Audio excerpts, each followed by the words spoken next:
आमच्या कापसाचा भाव, आमच्या सोयाबीनचा भाव कमी झाला. आम्ही थेट मोदी साहेबांची त्या ठिकाणी भेट घेतली आणि भेट घेतल्यानंतर आम्ही निर्णय केला आणि आमच्या एकनाथराव शिंदेजींच्या नेतृत्वात आमच्या सोयाबीनच्या शेतकऱ्याला आणि आमच्या कापसाच्या शेतकऱ्याला 4,000 कोटी रुपये भावांतर योजनेतनं देण्याचा निर्णय आम्ही केला.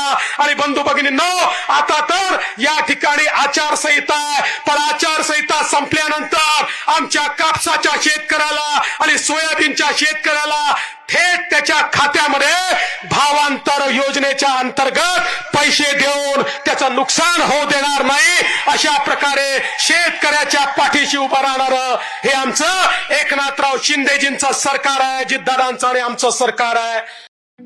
ठळक घडामोडींसाठी देशोन्नती न्यूज चॅनलला सबस्क्राईब करा आणि बेल आयकॉन प्रेस करा. मुंबई, पुणे, नागपूर, मराठवाडा असो का विदर्भ, राजकीय, सामाजिक, शैक्षणिक क्षेत्र असो का क्रीडा, सर्वच घडामोडीचे विश्लेषण पाहायला विसरू नका. फक्त देशोन्नती न्यूजवर.